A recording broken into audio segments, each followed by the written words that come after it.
another Chaos Central production. Chaos List, starring my main man Nzo, 1/3 of the three-headed monster we call the Chaos Central crew. This intro is by this show, the Chaos List. I hope you like it, bro. Here we go. The Chaos List is the name of the show, and the name of the host you know is Nzo. If you say something crazy, dumb, stupid, or wrong, it's a one-way trip to the fandom zone to be like Nzo. Hold up, I didn't mean it. Guess what, son? Your ass should have seen it coming. Gotta watch what you say, just like the Mandalorian. And this is the way. Monday night, 9 o'clock. Second Monday of the month. This is the spot. So get ready. Strap on in. The crew is ready, so let's begin. So let's go.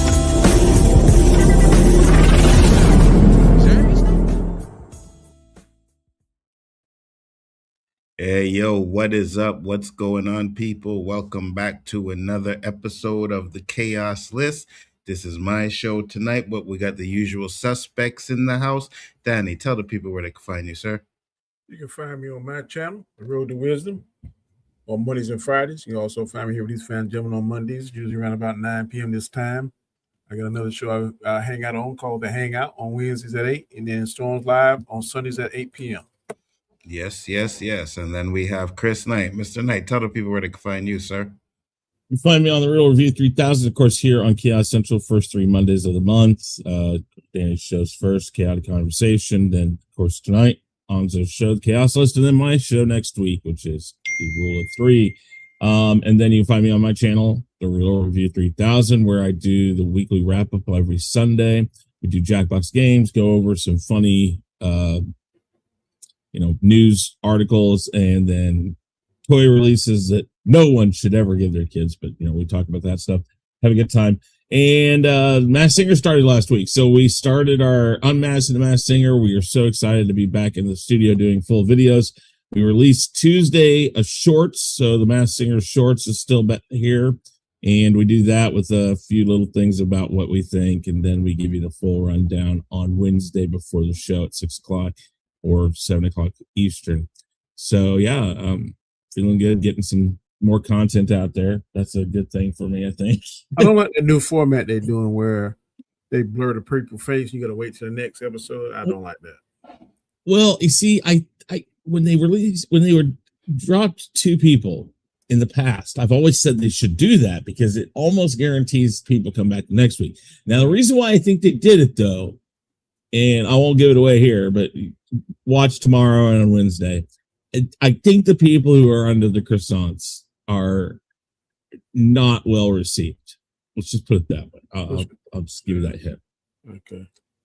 Absolutely. Thank you, everybody, for popping in. Much appreciated. Pop this up on the screen just to let you guys know that we will be having a giveaway towards the end of the show. And I'm giving away this Monopoly Avengers. So stick around because we're going to be doing the duck race. And whoever wins will get that sent to them whenever we get all the information. So make sure to stick around for that. It's definitely going to be interesting. Plus, I also think that we'll probably be giving away one of these Monopoly games every month, right? So we have other ones that we're going to do. Won't just be Avengers. We got DC, Transformers, Harry Potter, all kinds of ones out there to give away. So we'll definitely be doing that. So make sure to stick around until the end of the show. What's up, Anik Jones? How you doing? Thank you for popping in. Much appreciated.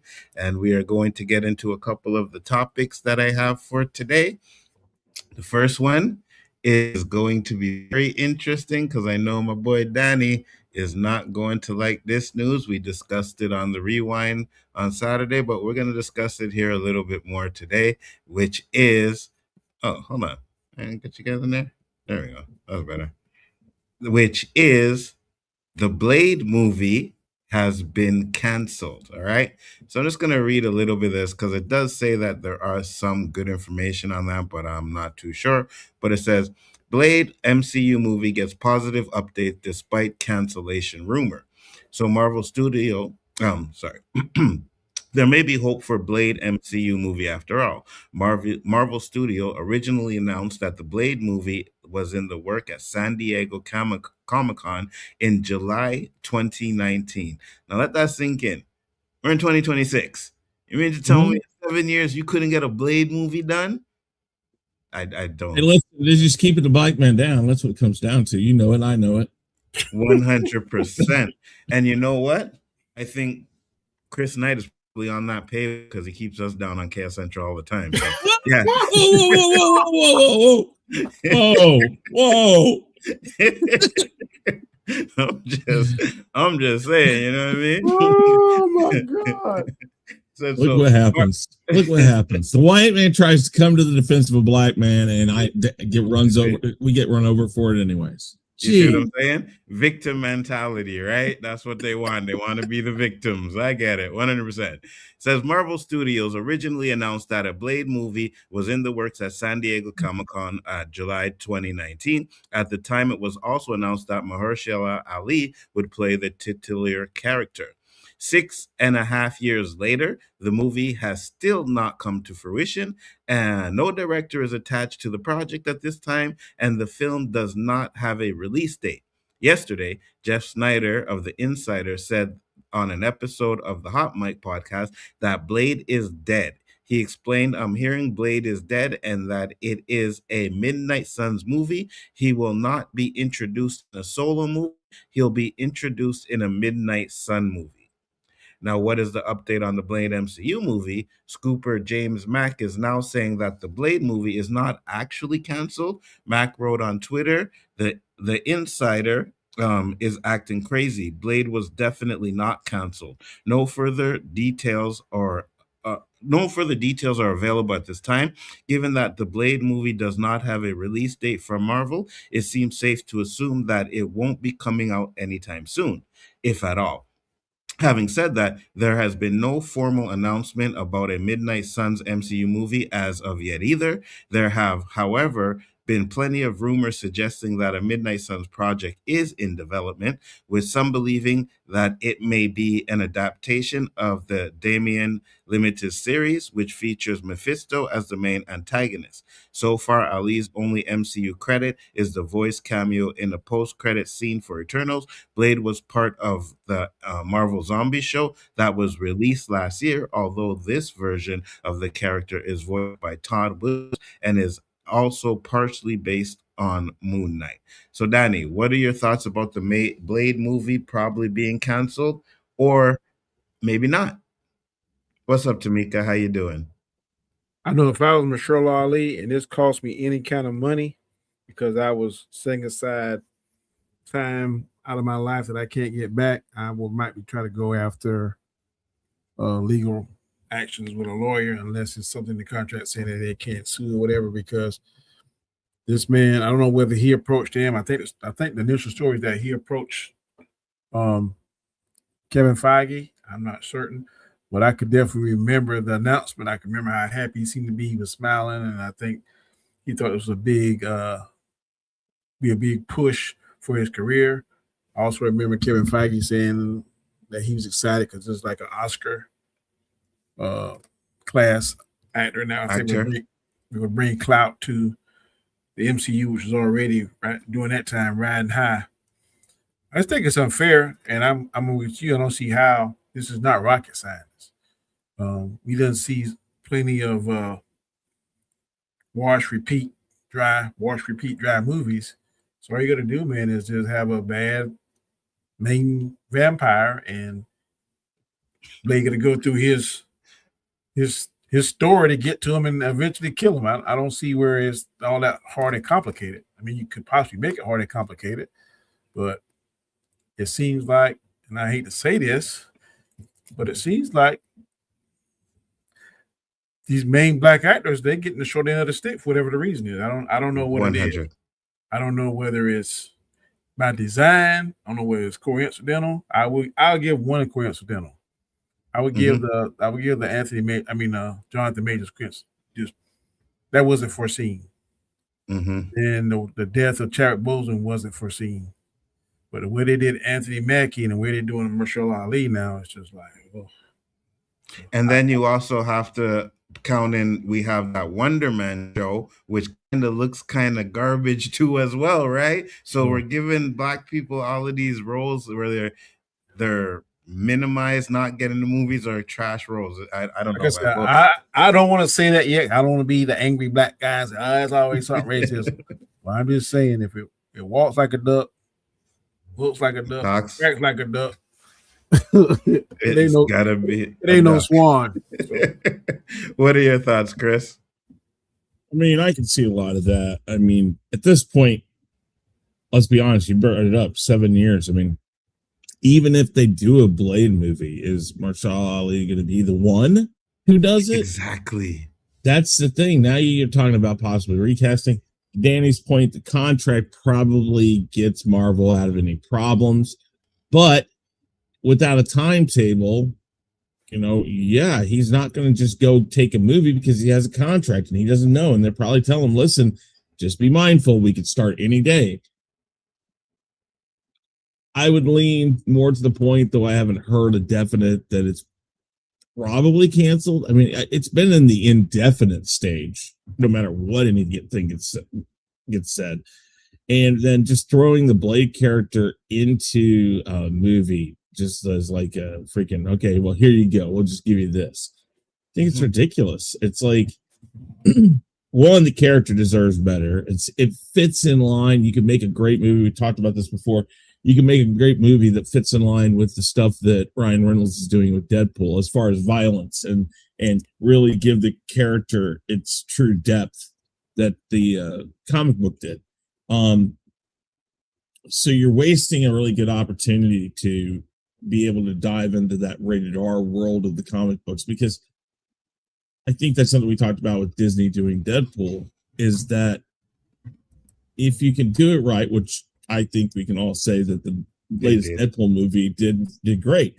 And that's probably because they still let, Ryan Reynolds and these people have their say in it. But I don't see why you can't attach it to something like Blade and then maybe go into something else. Find some of these grittier characters that have a real violent nature, like Punisher. I mean, you could do a really good Punisher movie with a rated R. But it does surprise me that they held this carrot out to the fans as much as they have, even so much so that they put Wesley Snipes in the Deadpool movie to show a variant of him.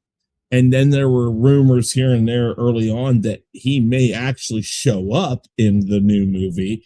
It's like, how long before the carrot's just molded and we it's there, but we don't care? I mean,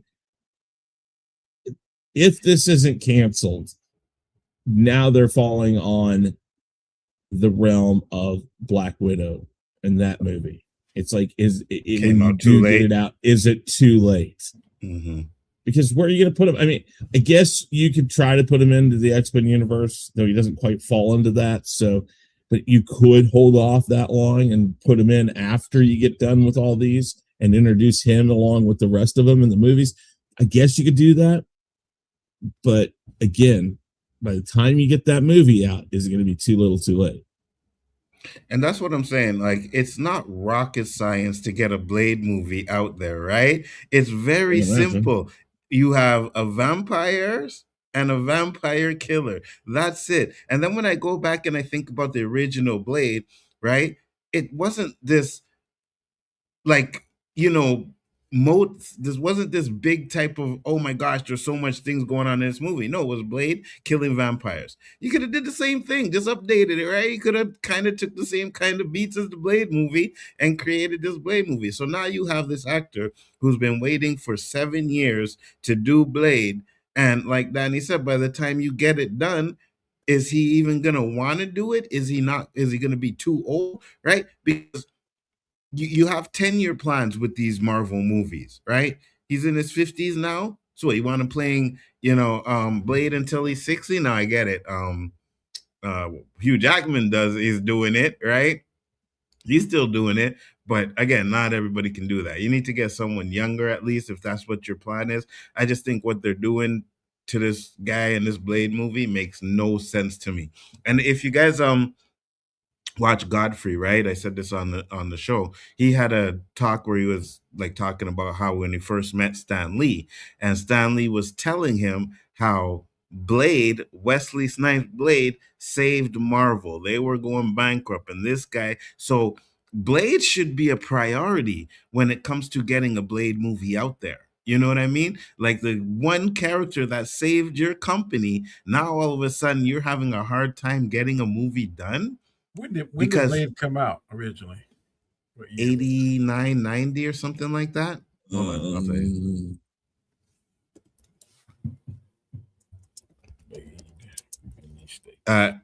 Blade came out in, let's see, Blade Runner, no. 98. Yeah.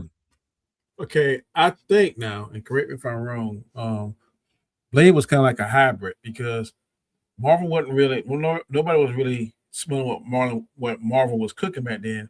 It was more the martial arts and stuff and the vampire.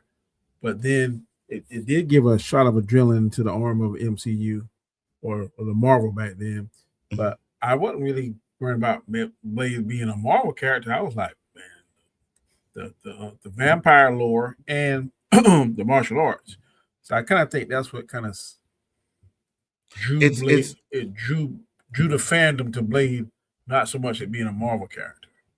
You know what? You are correct because I know like a lot of people didn't even know Blade was a Marvel character when it came out at the time. But Wesley Snipes was hot at the time, so him being in there, it was involved in that too, right? But if it wasn't for Blade, right? If it wasn't for Blade, we wouldn't have got Spider-Man. We wouldn't have got those X-Men movies, right? Because before Blade, comic book movies were jokes. You know what I mean? Like they were jokes. The actors didn't even want to do comic book movies because it's like, oh no, this is going to ruin my career, right? So they didn't even want to do that. What Blade did was give comic book movies credibility.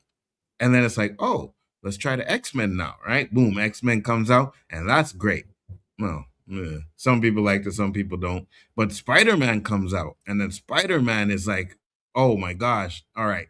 And now we can get off with the superhero movie genre, right? So Blade is a lot to be credited for all of the stuff that we're seeing today. And the fact that you're taking so long and so hard to create this movie, it just shows you have, I don't know, I can't even say what it is because it's not that hard to do, right? We got an Eternals movie who nobody knew about the damn Eternals before Blade. And I think I also another thing I said on the rewind is I think that, right now, Marvel is at a predicament where their movies need to make money. You know what I mean? It's like, oh, we've had so many flops now. They're putting all of this stock into Doomsday. And if there's by any chance that Doomsday doesn't do what it's supposed to do, then what does that say for Secret Wars coming up a year later or any other movies coming out after that, right? I sit on the other stream. This can't be a triple. It has to be a home run, preferably a grand slam. If it's not, then MCU's in trouble because, like I said, last year, 3 movies in less than 6 months, and none of them made over $500 million. If memory serves me correct. It's Brave New World, Thunderbolts, and Fantastic Four, and that's crazy. The Fantastic Four, I believe, had it been pushed 1 month into the month of August, it would have performed better. But you're going up against Superman, you're going up against Thunderbolts, and you're going up against Jurassic Park. That's just crazy. 100%. And you know what? Another thing too, right? We look at the Avatar movie, and before it came out, it's making $2 billion, and it didn't. And it's not because it's a bad movie. It's because the landscape of the movies have changed. I said on record that Avatar 3 was not going to make $2 billion. I don't see it. It'd be lucky to make 1.5 billion. But I am going on the line and say if any movie makes $2 billion this movie, I'm saying it's the Michael Jackson movie, just because it's popularity. No, I agree with you 100%. But even that is not a guaranteed, right? No, I'm not guaranteeing, but I'm saying I got strong faith. I will guarantee it's going to outperform Avatar. Whether or not it makes $2 billion, I don't know. I believe so too because of Michael Jackson's popularity. But then you also got to take the other side, which Chris talks about, is the negativity around Michael Jackson as well I too, think it. right? I think we'll see the negativity on the domestic side. On I agree. the foreign side, I don't think we'll see it. I could be wrong, but I've seen so many clips of these people falling and fainting and acting like they seeing Jesus or something for the first time, and it's crazy. No, I agree with you 100%. If it's any movie that I think can do a $2 billion, it is the Michael Jackson movie. But at the same time, like I said earlier, the landscape is so much different. People are iffy about going to certain movies nowadays. You know what I mean? And it's like you have all of these movies coming out next year. A lot of them are not going to make as much money as people think they are, right? Because people are going to be questioning which movies to go see. Avatar is still going up. It's at 1.2 billion now. 1.2 billion. It came out. When did it come out? December 19th. December 19th. So it ain't been a month yet. Yeah, so we're almost at a month, and then let's say they do the 45 days. So you know what I mean? We don't have that much time, maybe 2 weeks. No, more than 2 weeks. About 2 or 3 weeks left. They got a chance to make 2 billion, but it's gonna be hard. International alone is almost at $1 billion. Mm-hmm. They had $888 million. And what's domestic at? 342. Ooh, do you see that huge difference? Yep. That's a huge difference, It's man. A $500 million difference. Yes. Right. Now, granted, overseas, they love those type of Avatar movies, right? Those things are fire. I think Americans or North America or whatever, like, oh, like me and even Brian, like even Danny, we said, like, there's nothing new in these movies that we haven't seen already before. They're not bad. It's not bad, but it's nothing new. You know what I mean? So it could be the nostalgia's running out on that too as well. Ah, man. I don't know. I Doomsday is going to do well. I really do. But I know there's a few people out there that don't think it's going to do well. What about you, Chris? I mean, I think that they have the right people in charge of it with the Russo brothers doing the movie. And if, yeah, oh God, now I'm brain because I want to say Filoni, but it's not Filoni. Jon Favreau. Thank you, Jon Favreau. If Favreau's in more control than I think he has been over the past few years, I think they'll land it.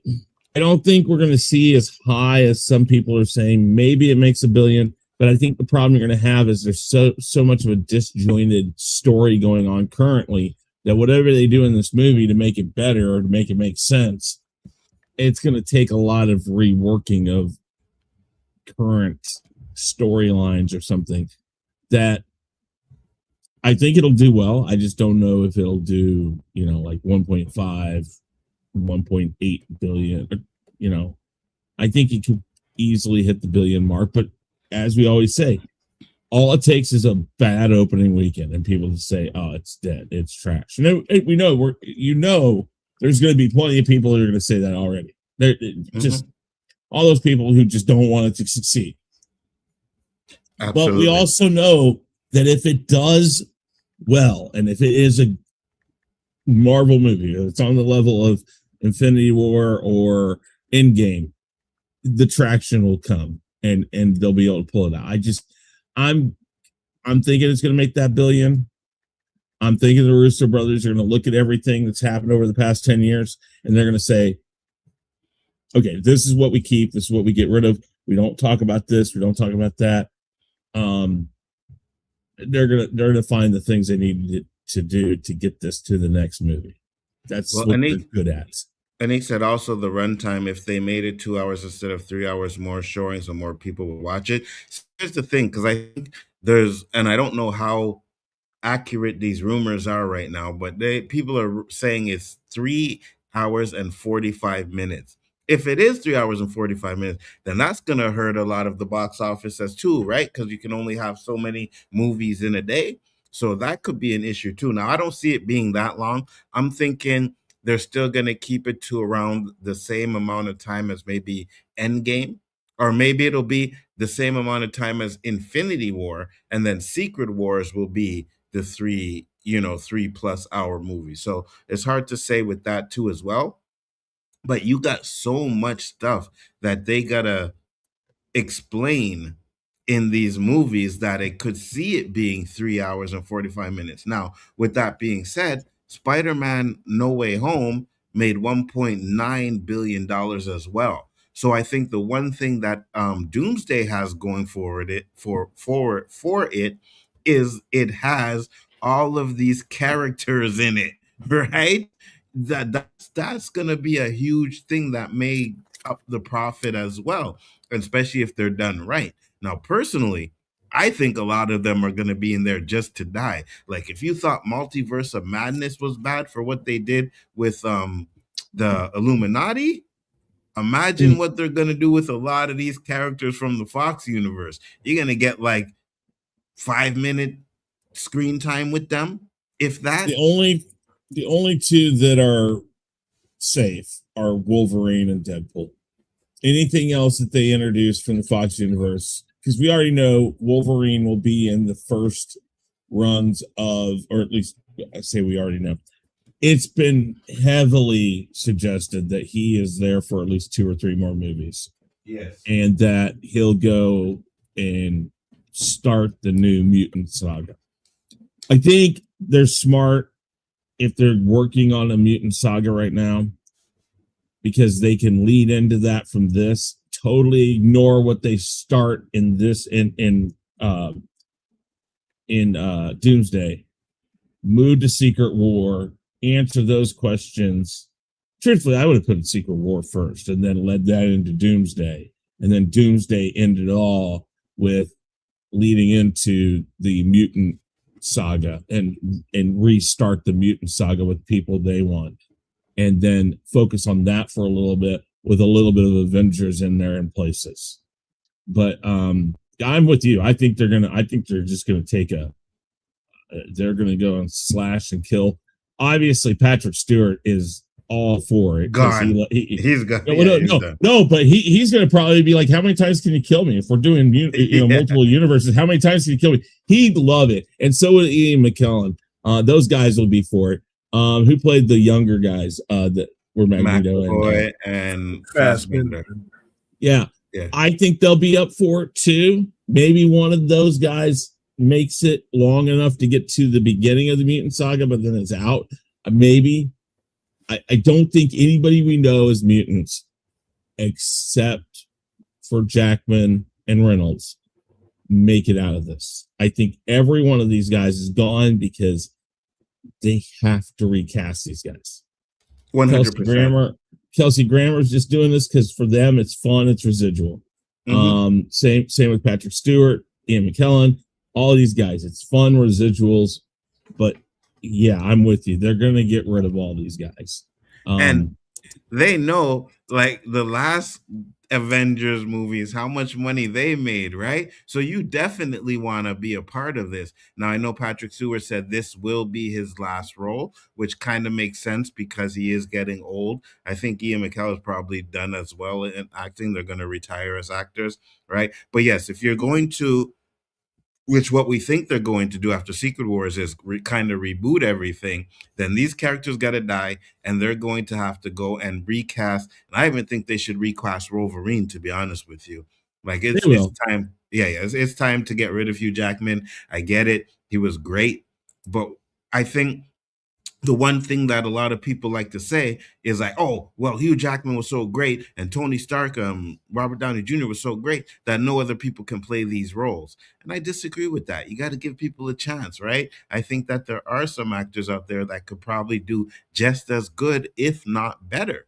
So that's why I want to see them recast. And I don't mind if they recast with unknowns as well, right? I think a recast with some unknowns. I'd be good with that. They should recast everybody, and unknowns is probably a safe bet. But I honestly, with your Wolverine thing, they'll recast him. I think they're just bringing him in to be more with the Deadpool side of things, and they'll have to answer Deadpool because Deadpool, of course, kind of is jumping around a little bit. But So I don't know. I think the Russo brothers are the right move, and I think that's why they brought him back. I think that shows you Filoni is back in charge of this, because I can't imagine Filoni, after doing as much as he did leading up through Endgame, that everything since then, and even the first few movies after Endgame, I felt like he was in control. But ever since then, it just feels like it's getting like there was worse. less continuity, less understanding of the characters. So I have no belief that was because of him. I agree. Let me see what Donnie got here. What's this? Go ahead, Donnie. And I know that a lot of y'all don't like all the AI stuff, but man, I watch it every day, and it don't bother me a bit. But this is what I seen today. Wielded them as a god should, in judgment of all living things. You are a weak god, a pretender. It is you who should bow before me. And do you have an infinity gauntlet now? I do not. Yet I remain Thanos, the great tyrant. No, I wielded them as... Yeah. It's fire. It's fire. You know, it's just that you're getting all these AI stuff, and that's another. What, you kick yourself off? How you kick yourself off? He gave himself his own Venom Zone. What the hell? Anik Jones said, what Marvel needs to do is recast everyone and make them unknown, and most importantly, make the budget under 150 million until the audience gets familiar with the new cast, then make the budget higher. That is a great point right there. That is why you've got to start casting unknowns. I think that I don't think they can do a good Marvel movie that we're accustomed to with that low budget, because the special effects is going to be fantastic. I think the special effects is, well, that's another thing. So if you watch, I watch a lot of stuff about special effects and FX and all that. And one of the things that a lot of these movie houses and studios have been doing is they bid out the work before Weta, Lucas, or Industrial Light and Magic. These big houses were doing these, and they were paying out the nose to get them to do it. Now they're doing these bid outs, and when they do these bid outs, let's say I'm a smaller, FX company, and I say, I can do it for $1 million. They're like, sold, you do it. No matter what, once my $1 million is out, and I have to still deliver the product. So then they start just shelling out the quickest, easiest thing they can to get it done, because then they're over budget.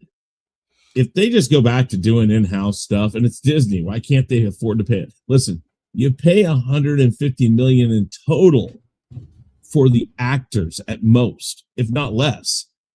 And then you put the money behind the FX and the story, but get some really good writers, pay for writers, and you pay for your FX, and then you skimp out on the cost of newbies in the acting roles. Listen, there are plenty of good up and coming actors in the world. I'm not arguing that point. I'm just saying the fan base now is so fickle, because the first, before I became a YouTuber, I didn't go to movies and worry about the sound. Is this shot? It's the sound. If the story was good, but now everybody, they're breaking down all kind of crazy stuff that just sometimes it just takes. When I became a YouTuber, I took a notebook to a movie one time. I've never done that, to keep notes on it. I think it was, I forgot what stupid movie it was. I said, man, I'll never do this again. But I find myself, if I see something crazy in a talking point, I'll pull out my phone and write it in my notes. That kind of takes the fun out of the experience of going to the movies. No, I get it 100%. Here's another thing though, too, because we talked about like the budget, right? You can still, and I think they need to go back to good storytelling right? And keep the effects to a minimum, right? You look at some of those older ones, you have story and then you have action scene effects and this and that. I think once it got to the first Avengers movie, that's when the effects and everything started being like real. Okay, we got to get all these effects in here, this and that, and all these things and stuff like that. So I think if you go back to regular storytelling and then add effects to whatever you're telling in your story, I think you can keep the cost down of these movies and still have good effects. You know what I mean? So, Or you're gonna pour the money into the practical, like Well, that's Yeah. fine. or the suits are gonna look good, the makeup that really has to look good. You gotta do it in something. Because if you depend on special effects, that could be costly. Then if you make these, but we see a lot of these cosplay people make outfits that look very, very good. And didn't they say that a boy that played Gambit cosplay his? Mm-hmm. Yeah. Channing Tatum, yeah. So really quick, it costs. Let's just go back to, I think Avengers Endgame was probably the last huge budget Marvel movie. I could be wrong. I'd have to look at not Brand New Day, but No Way Home. I have to look and see how much that one cost. But let's just put it this way: that $356 million was what it was cost 7 years ago. So that's probably 450 or so now. If I would say at least 200 million of that was cost for actors. I'm saying if you keep your cost for actors down, not for the new Avenger movie, because you're already where you gotta be. You have to think if they can keep their costs down on actors to 50 million max, but you get good actors and then you pay one actor who can hold it together as an older part, A known actor, a name that you can put in there. Yeah. A name you can put in there as a supporting actor. You do that and you keep it down to 50, you have like 150 million in today's money for your sound, for your effects, and all of that. You can put all that money into it then. It is the actors, because Anik's right. It's costing so much to get these guys to come back that's where all the money's going. 100%. Geeky Guy sent a $2 super chat. He said, there's only ever gonna be one blade. And you know what? Listen, man, me and Chill, when that line came out, we had a discussion, and he was saying, yeah, that's exactly what they're saying. Like, nah, that's not what they're saying. They're just saying at that point. I hate to say that. I'd have to say Chill is right, but at this point, it seems like that's what's happening, right? No Marvel movie has made a profit in the past 2 years. Exactly. And then he sent another $2 super chat. Thank you, Geeky Guy. Much appreciated. He said, some mother effers are always trying to us skate uphill. Exactly. Now, one last question before I move on to the next topic is this to Danny and Chris. Would you feel some type of way if they brought out a Wesley Snipes Blade movie before they did a Mahershala Ali movie? Right, because we had rumors that they might try and do something with Wesley Snipes. I don't know if he's gonna just same way as that they're screwing Marshall, like they're screwing him over. Pretty much. Let's say they said, okay, we have this movie. We're gonna do a quick Blade movie. Get Wesley Snipes in there, like basically like a send off, and you still have Mahershala Ali waiting in the background. If you're gonna do that, you're dealing with a multiverse right now. Make the Blade movie and use both of them in it. Right, I think that we haven't had any smoke with the Wesley Snipes side except for the Deadpool stuff, the Deadpool one, and I think Marsala has been on the hook for 7 years for this. You should have had something out for Wesley Snipes if that was your plan already. Yeah, I still think it falls in the same realm of it's now or never. You got to get something going now, or he better know. Let me put more to the point. He better know what the plan is. I agree. Go ahead. Yeah, sorry. Go ahead. If they're still going to do this movie or do something else with the character, but they want him in it, he better know it and be on board with it. Agreed. Danny, what are your thoughts? Micheal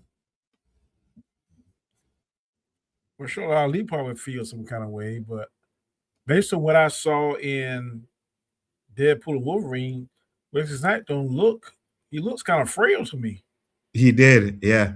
So, so I don't know if I want to see that because you use the comparison of Hugh Jackman, but Hugh Jackman looked good in Wolverine.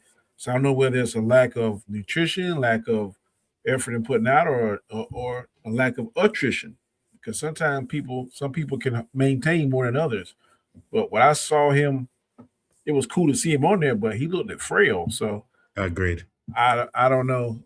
I think at this point, I would rather see Micheal Ali do it because when we saw him in Jurassic Park, he looked pretty fit to me and like he could do it.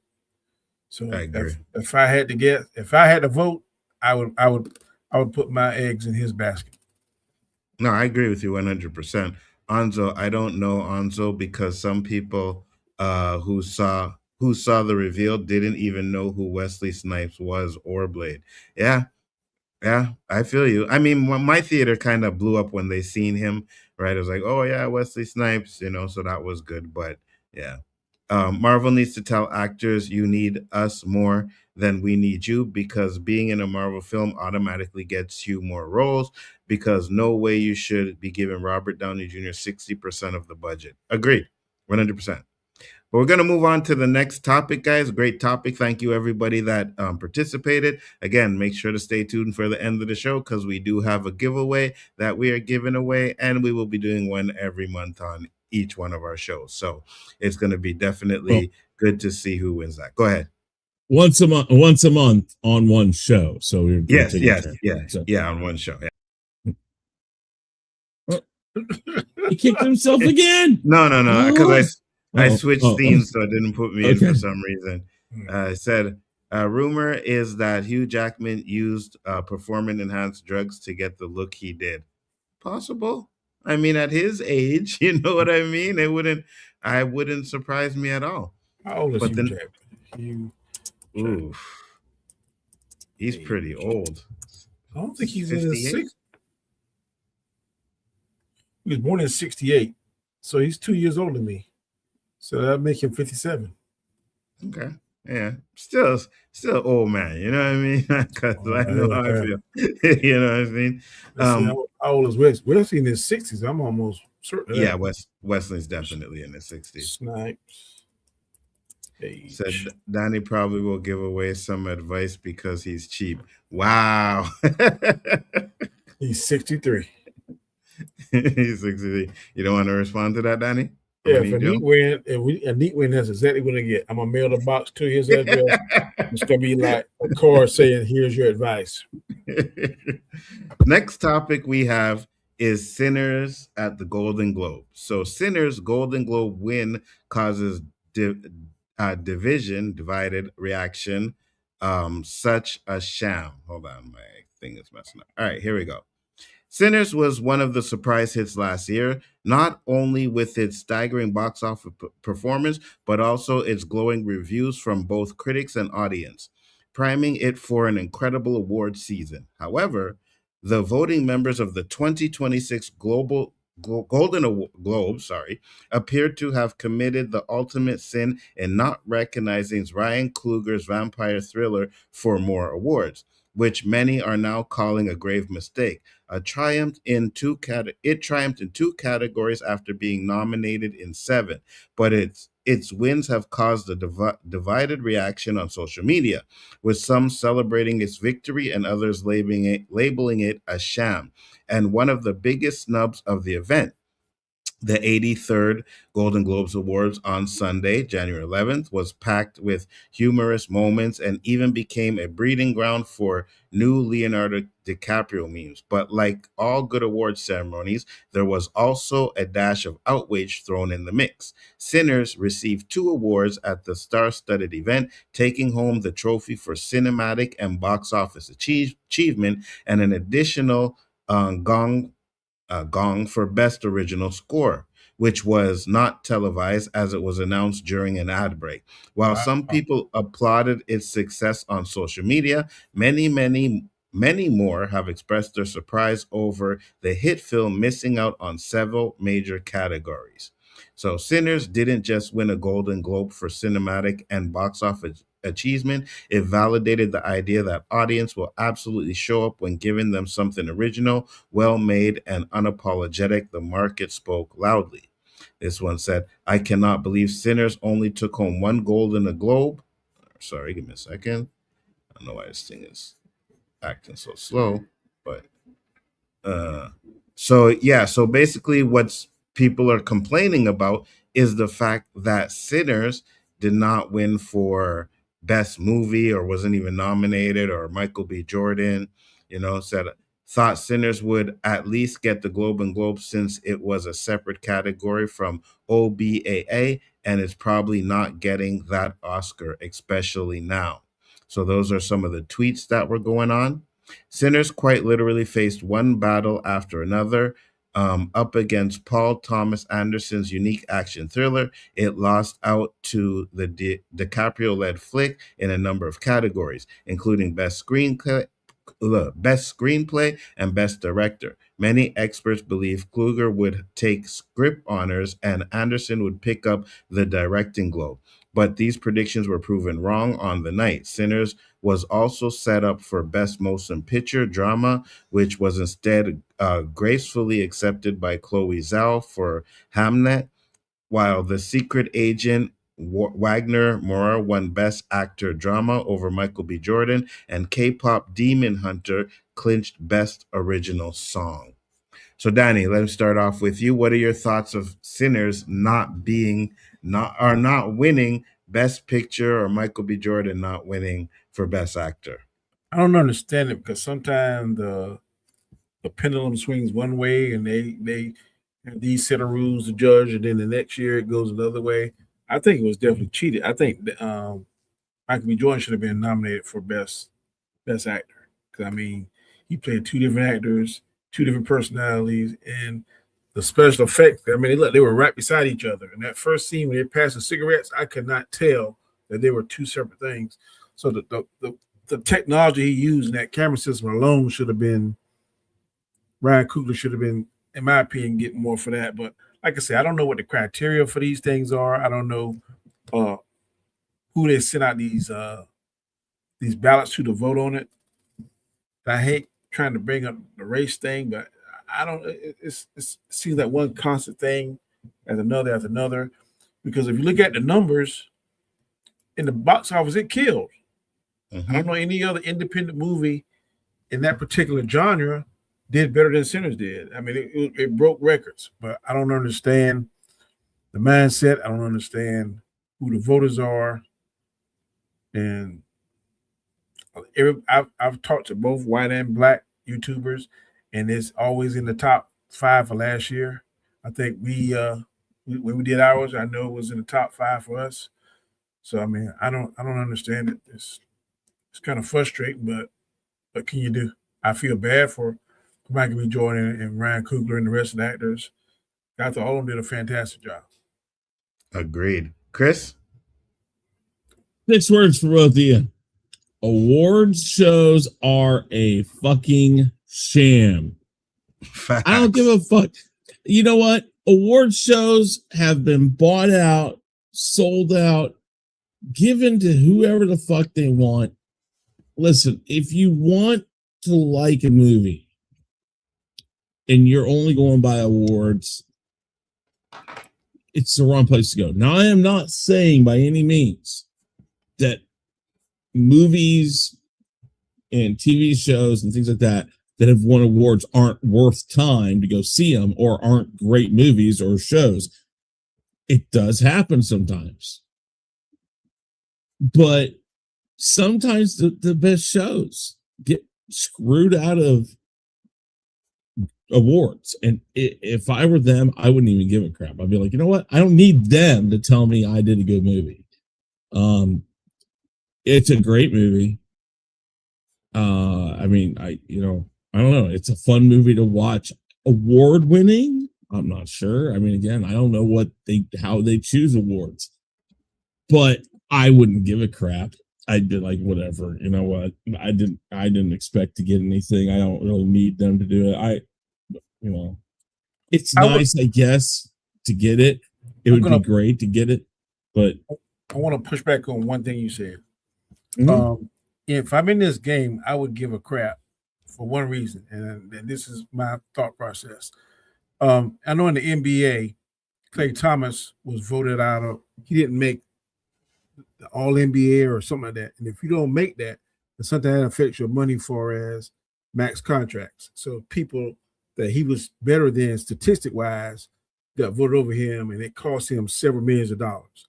In the same sense, in this particular thing, when you get that Oscar nomination or that Golden Globes, it can affect your salary, what you're asking for in your upcoming movies. So when you put out a performance and everybody says critically acclaimed, and you got this and that, the other, but then you don't get voted for it, potentially by not getting even that nomination, which I don't think is going to get a nomination in the Oscars, it could potentially hurt an actor's money. So that's the one thing that would affect me. And that I guess that would be the 5%. The 95%, I agree with you totally. I ain't gonna worry about it because I know I need something good. But my answer to that is I think Michael B. Jordan has enough swagger to walk into any fucking office and say, you know what? You want to get an award winner? Fine. If that's all you want, go ahead and get it. I know I'm worth it. Yeah, and he does. Walk out. He may have it. Other actors don't. Okay. And if you're talking about the supporting actors and actresses in this movie getting screwed, I'll hear that argument. But again, I would think as Michael B. Jordan, if I'm Ryan Coogler, if I thought that the people in my movie were going to get screwed because it didn't get nominated or I didn't get anything, I'd stand up for them. Say, you know what, you go in and you try out for that movie and you tell them they call me. Because look, I've got right now, Ryan Coogler is probably one of the hottest directors out there. Michael B. Jordan's probably one of the hottest actors out there as far as what he's done.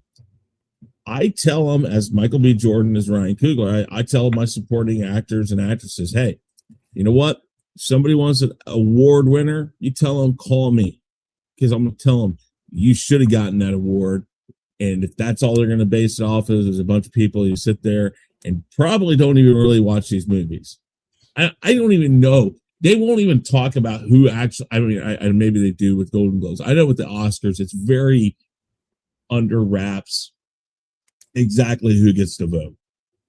So I don't know. I've never covered award shows. I refuse to, to cover award shows because to me, I don't give a crap. That doesn't tell me what's a good movie and what's not a good movie. Now I understand what you're saying though, Danny. It does.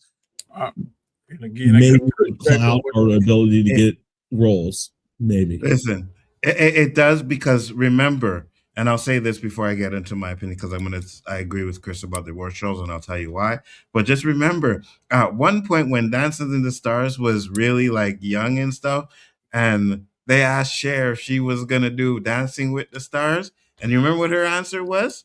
Why am I doing Dances with the Stars? I'm an Academy Award winner. You know what I mean? So that is a cachet for them. It's like, yes, I won Academy Award. So now to them, it means something because now it's like, oh, when she got it. Well, I'm sorry to cut you off. When she got it for Mask. And that movie covered a whole range of stuff that nobody would have touched. There's a reason why she won. Yeah, no, I'm not saying that. Whatever, because I'm going to explain to you why I don't want. I'm just saying that when she won, she used that as an excuse, like, I'm an Academy Award winner, right? So like Danny was saying, winning that award puts you on another level than anyone else, to be honest with you. You know what I mean? Because now it's like, oh, guys, go check out Ryan Coogler's new movie, Academy Award winner, Ryan Coogler, right? So, but it would be a good thing to say for sinners. But again, there have been plenty of good movies that haven't won. Yeah, I mean, of course. Apollo. 100%. We Okay, know so that. Tom Hanks, for instance, was I think he did Philadelphia, and then he did he did Forrest Gump, then he did Philadelphia. He won 2 Oscars in a row, and then he came up with Apollo 13. Everyone was talking about maybe he's going to be the next actor to do a three-peat for Best Actor, and everybody was on board with Apollo 13 being that movie, and it didn't. He didn't win. He Right. should have. But the thing what is nobody goes back and questions the fact that that was the best movie out that year, and yet it didn't win those awards. And that's the thing. I don't think Sinners has to win the award for people to say it should have. So I think in this case, and maybe that's not as no. But what I'm saying is maybe what I'm saying is that maybe he doesn't get Apollo 13 if he didn't win one of those Academy Awards. You know what I'm saying? That's what I'm saying. Okay. So it can, like, the reasons why they win it are because I'm going to explain to you. So we get into mine real quick because I wanted to show this real quick with its Tiana Taylor, right? She won a Golden Globe. Now, first off, this Matt Walsh guy says some racist crap, whatever. I'm not getting into that. But this is her speech, right? To my brown sisters and little brown girls watching tonight, our softness is not a liability. Our depth is not too much. Our light does not need permission to shine. We belong in every room we walk into. Our voices matter and our dreams deserve space. Thank you so much, everybody. Thank you. All right. So I wanted to show that for a reason because one, it's good that she won 100%, you know, but she won for fucking one battle after the next. And in that movie, she is a fucking piece of shit hoe. She's a hoe in the movie, right? A woman that doesn't take care of her daughter, runs on her daughter, fucks around on the dude she is with, right? That's what she won for. Halle Berry won for that freaking monster ball stuff. Denzel Washington, as good as he is, won for Training Day. So we win Oscars when we're doing some outlandish bullshit, stereotypical, this is the black man, black people type of thing. Because Denzel Washington should have won for Malcolm X. That's the role he should have won an Oscar for. And I seen all the movies that were nominated that year, and Al Pacino won for Scent of a Woman. He did a great job in that. Right. He did a great job. He did a great job in Scent of a Woman. I'm not going to take away what he did in that movie because I was like, he is blind. Like, he looks blind. Like, you really thought he was blind. But you thought Denzel Washington was a reincarnation of Malcolm X when you watched that movie. Yep. And he should have won for that. But he wins for Training Day. Halle Berry wins for Monster Ball, and now she wins for One Battle After the Next, a movie where she is a piece of shit. This is why Sinners not winning with Michael B. Jordan is a big problem, because Michael B. Jordan, I think, and I didn't see a lot of movies this year, but Michael B. Jordan gave the best performance that I seen out of the movies I seen this year. But go ahead, Chris. Wouldn't he? He's basically still a gangster. I mean, yeah, he cuts down to KKK and other things. He's not a bad guy per se, but I mean, he came back from Chicago, and he's basically learned the gangster way. I mean, so would it have been any difference? But yes, also, I'll tell you what. Let me answer that first before you go. But keep your thought. I'll tell you why it'd be a difference. Because even though he was a gangster, he didn't do nothing until somebody did something to him, right? He defended what they tried to take over. He knew the clown was coming for him, so he wiped him out at the end, right? So he didn't really do anything for I'm going to go rob this bank, or I'm going to go do this, or I'm going to do that. Everything he did was in self-defense. So it is kind of a different than watching a bad cop, right, run around doing all kinds of bad stuff. He wins up. Regardless of what you want to say of how good his acting is, those are the roles that they win for, instead of winning for roles that benefit black people more. That's my problem. Go ahead. Okay. Now I'm gonna really devastate you and Danny here. I am not a black man. Oh, so my God! Wow. I mean, you want to be, but we know. So what I'm going to say here, I have no way of knowing this. But if I were a black man, I'd say, fuck it. Don't give me an award. I'm going to keep going and doing what I'm doing. And I understand what you guys are saying about these awards having some clout. But I think part of Black history is the very simple fact that even when things aren't, I won't say given because that's not the right way, even when you should win an award and you don't, keep going, because you know what? It's another notch in your belt saying, you know what? Fine, don't give it to me. I'm going to go out there and I'm going to do another film that's going to do just as good. And eventually, no matter what you say, don't give me an award, give me an award. People are going to judge it for what it is. Mm-hmm. I mean, I hear what you're saying, and part of that is correct in theory, but it's like, okay, you're gonna let me into the casino, but I can only play these games right here. I can't play the other games, the $5 games. I can't play the $100 slots or the $1,000 slots. I can only play the nickel slots and the 5-cent slots and the quarter slots. Yeah, you give me a piece of the pie, but I want the same slice of pie that you get, or opportunity to earn that slice of pie. I'm not doubting, and I'm not disagreeing with what you're saying, but what I'm saying is, in this game, there are certain rules, and if you get labeled Academy Award winner, Golden Globe, in the rules that they set, that gives you another tier to potentially earn more money. And when it is taken away from you unfairly because of whatever your particular issue is with that movie, that's what was sting to me. And what I want to say earlier is that a lot of it's popularity. Yeah, what you said earlier about Michael B. Jordan walking there and saying this with the swag. Yeah, but let me give you two names who can't do that, and they won Oscars. Every time we see Jared Leto in a movie, we instantly like, oh, that movie's going to be crap. It's going to be crap.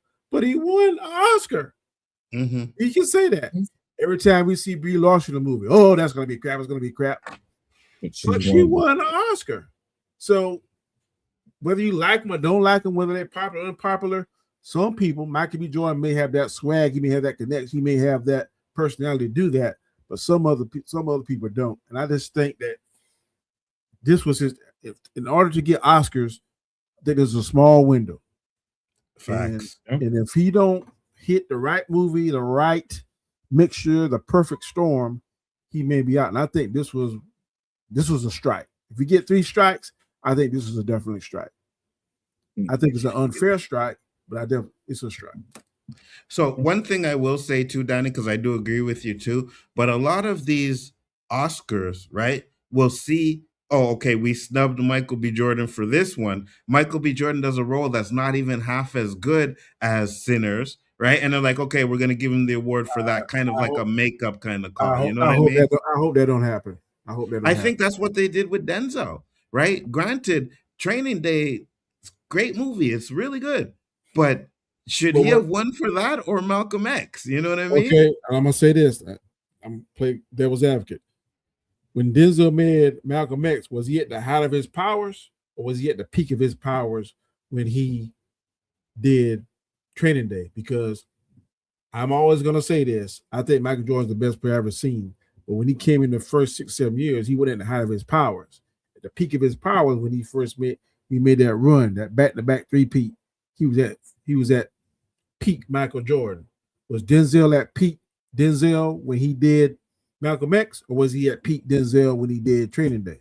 He was at peak Malcolm X Pete Denzel when he did Malcolm X, because he had already won. Hold on, because he had already won a supporting actor award for Glory. Right? Yes, but I'm gonna counter both of you on this. Denzel was not at the height of Denzel Washington when that happened, but he walked into a role as almost an unknown and became a person who we had seen, or not me or you guys, but he became Malcolm X. So therefore, it blurred the lines of reality because we got an actor who is the right actor for that moment. And I agree with Nzo that he should have won that award because we didn't know who he was or exactly all that he could become because he's done plenty of good roles. But at that very moment, when you went to go see that movie, you didn't see Denzel Washington. You saw Malcolm X. And yes, it's a movie, so of course we know it's not exactly full reality, but that mythos of what Malcolm X was, he portrayed it perfectly. So that's why he should have gotten it. No, he was not at the peak of Denzel Washington. That was the beginning of what Denzel Washington could become. Yes. I'll say that. Go ahead, Danny. What'd you say? What year did he make Malcolm X? I'm trying to look 1992. So I'm looking at it now, right? I'm looking at all the movies he did before Malcolm X. So there's Wilma, Flesh and Blood, Carbon Copy, License to Kill, A Soldier Story, Power, the George McKenna Story, Cry Freedom, for Queen and Country, The Mighty Quinn, then Glory in 1989, right? That was one where he won Oscar. But then he went Heart Condition, which like you don't remember that one, right? Where he died and was a ghost. Did Mo Better Blues, Masala, I think it's called, yeah, Ricochet, and then he did Malcolm X. So I'll agree with you that he probably wasn't Malcolm X at the time he actually did that movie. But then after Malcolm X, he did which was this? Much to Do About Nothing. Then he did Philadelphia. Then he did The Pelican Brief, right? So those two movies right there, along with Malcolm X, I think those three movies, and maybe Much Ado About Nothing too, even though he wasn't really starring in that one. So I won't put that one. What year did he do Training Day? Training Day was done in 2001. 2001. So yeah, so he wasn't Denzel when he did Malcolm X, but I think Malcolm X was what started him on that trajectory to be who he was. Well, yeah, I mean, that's what I'm trying to say here is that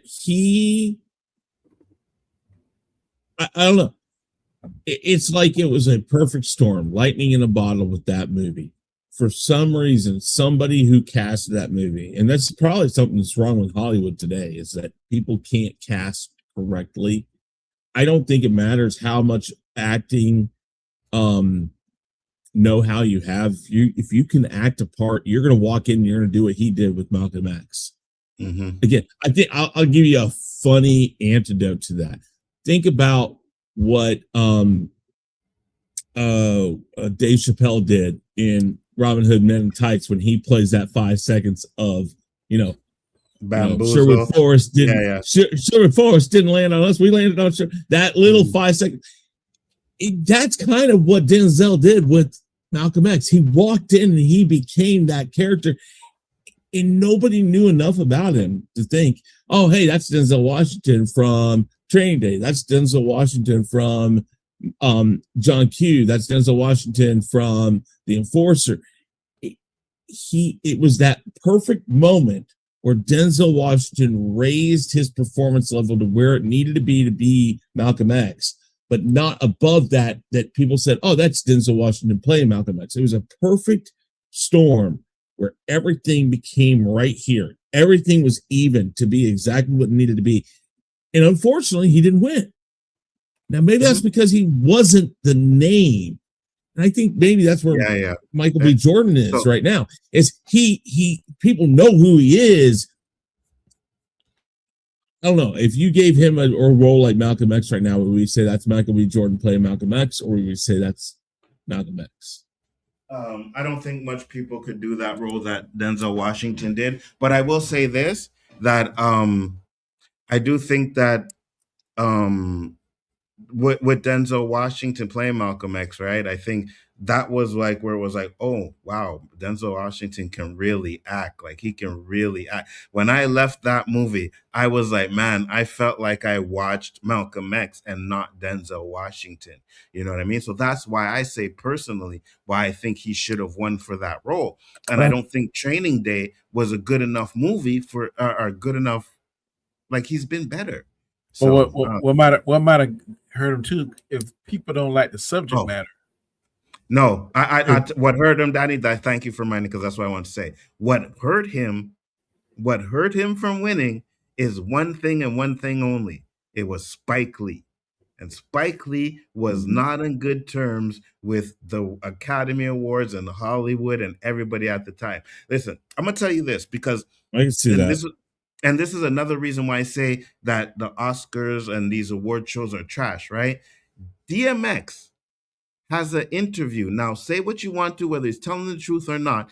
DMX has an interview where they ask him to perform at the Grammys, but he was supposed to perform a song with Jay-Z, and they wanted him to come out while Jay-Z was performing, and he was like, no, I'm not going to do that. So, and they told him that he was going to win the Grammy. Because he didn't want to do that, they did not give him the Grammy and they gave it to someone else. I can't remember who they said. I think it said Jay-Z. I can They see gave it to that. him. Right. So that's what I'm saying. That's how we know that whether you believe it or not to, I kind of believe it. I believe it. That's like, oh, if you don't play ball, okay, we're going to take it away from you. So it's not really this big thing where it's like, oh my gosh, everybody votes and boom, this is it. No, if they want to give it to somebody, they're going to give it to somebody. If they don't want to give it to you, they're going to give it to somebody else, So So, I think that. why do you think they gave Will Smith that he slapped the tar out of Chris Rock? That would have been a prime example. Your cameras. Yeah. I don't know, my camera's messing up. Yeah, go ahead. That's a good question. I maybe it was a little bit too late to do it, right? Because the way DMX was talking, it was like, he was talking with the Academy for like a day or two, where they're like, they want you to do this, right? With the Will Smith stuff, it probably came up just right away, and they're like, oh, we can't just change it like that or whatever. So I don't know. Could be. I don't know. It's interesting. I get to these comics here. Go ahead. Anybody else knows what I'm saying? I just say I think some of the subject matter. Malcolm X was a very popular person. That too. And then I just think that could be it. Some of it, not all of it, but some of it. Because it seems like the people get their Academy Awards when they play a bad guy. Yeah. When they play bad guys or evil people or something, because look at Heath Ledger. I didn't see Heath Ledger. And I think his death kind of got him that too. I hate to say it. I think he did a good Joker. But that got him that. Training Day with Denzel. I'm trying to think of some more bad. It seemed like Al Pacino won it for. Did they win something for Godfathers? One of those Godfathers? I think so. So whenever they portray these bad guys and stuff. No, Al Pacino didn't. I think his first Oscar was when he beat Denzel Washington. I think that was his first one. I'm not sure. Don't quote me on that though. But go ahead, Danny. I just think the subject matter influences the voters, is what I'm saying. I got you. You're saying, Chris? Go ahead. No, you're right. I think it was in Sin of a Woman. Anyway, his first one, right? I don't know. I think what we're getting into here is why award shows are completely circumstantial. I really hate award shows. I mean, even when it comes down to music, I listen to a ton of music. I think great musicians, I don't care, you can say rap, hip hop, R&B, rock, alternative, country. The best people for music and for movies are always passed over. Unfortunately, in Hollywood, it does appear that Black men and women are passed over for good roles or good movies. And good Lord, I can't. What? I said how many times he was nominated. God. Boy. Who? Oh, Al Pacino? Yeah. 80, that's 76. That's why I think they gave it to him. Yeah. That's why I think they gave it to him too, right? All these times you've been, nominated, never won it. Boom, and of course, who did get it over? Malcolm You X. think about it. Let's put it this way: Marlon Brando won. I can't remember which one it was that he won for. He didn't even come, and he basically sent a letter saying, "I don't want it because of some jungle, like something like happened in the rainforest or something." I can't remember. He basically turned it down because of a environmental thing or something. It seems like people just throw it away. Like even actors who may have substantially been the leading candidate, they turn it down. What does that tell you about the award? It doesn't mean as much as I think some people hold it to mean. Sure, Cher said what she said, but the fact of the matter is, she could have just told them, "I don't want to do it because I am Cher." She could have done it off of just her career, not just the Academy. Again, that's the reason why award shows suck. It's all circumstantial. They do suck. I mean, so They do suck. We don't Go ahead, dispute what I'm just saying. I don't dispute anything you're saying, Chris. All I'm saying is, if I'm in the game and there is a mechanism in there that's going to potentially cause me to get more money, I want a fair chance at getting it. And here's a perfect example. That is my main point. And then here's a perfect example I'm going to use, right? When you have an NBA champion or NFL championship, you're put on a higher level than if you don't. You know what I mean? Regardless of whether you think you're the best or you are considered one of the best, you don't have a championship. You're kind of like pushed to the side. You have a championship, and then you're on that category. So it's kind of the same thing. I do understand what you're saying, Chris. Like, I think people do put a little bit too much value in winning one of these awards, especially when it's a bunch of little white men just sitting around a desk picking who they think is the best character, right? So I get that 100%. But I also think that at the same time, two things can be true at the same time, where it does help. It does help. Let me ask you this, and because again, not a black guy, so not a black man. I don't know. Does it mean that much to a black man if a white man gives them acceptance in a way, like an award? Or I don't say it mean that much. Well, let's say, for instance, we all three of us are on YouTube, and I think was it $250,000 you get that plaque? Mm-hmm. I think you can get 250,000 subscribers, whatever the number is. 100K, yeah. I get 100K. I also get 100K. You get 100K. You get your plaque. I don't get mad. I was gonna give it. I'm gonna be ticked off. Be like, "Hey, what's up, man? Chris did. I did the same amount of stuff as Chris. Why am I not? I would just feel that kind of way. Just fair. Just be fair. I get that, but is that the same thing as not? Okay, maybe it is. I don't know. Again, I don't know, and I can't say that I should know. I don't care if a white man, black man, yellow man, blue man, whatever, don't like me for whatever reason it is.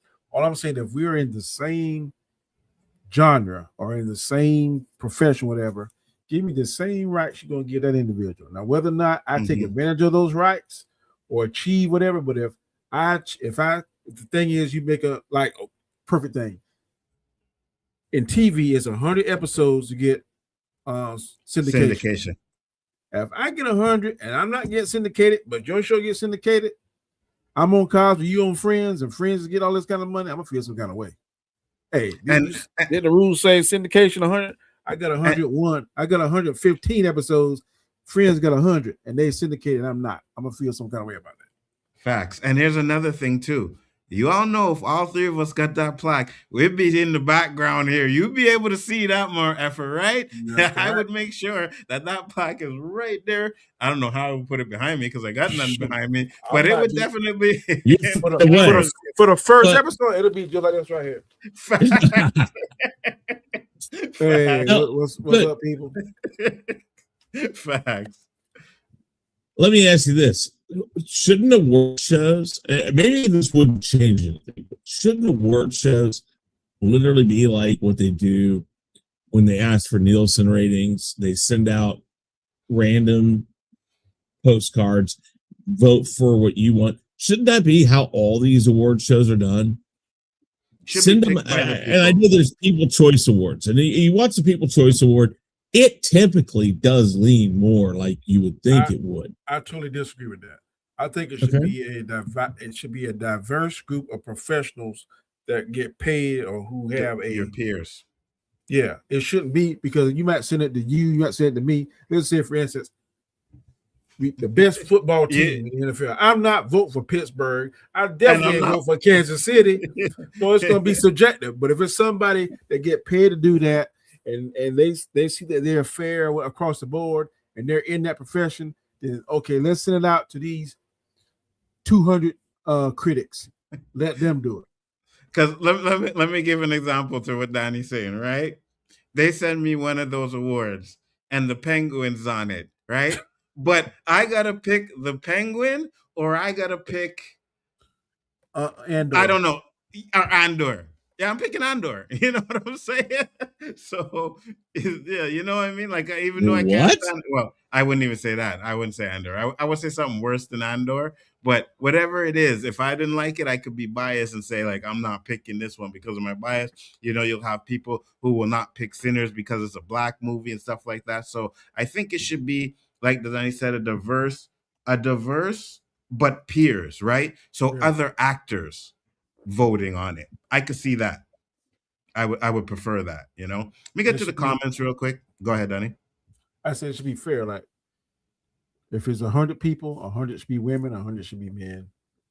Diverse, black, white, Asian, Indian, whatever. That's how I think you get the first across the board. All right. I'm going to give you some numbers really quick here. 42. Okay, this is the demographics for the 2024 awards for voters for Golden Globes. Demographics. So it was 42% white, 25 Latinx or Latino, 14% Asian, then 10% Black,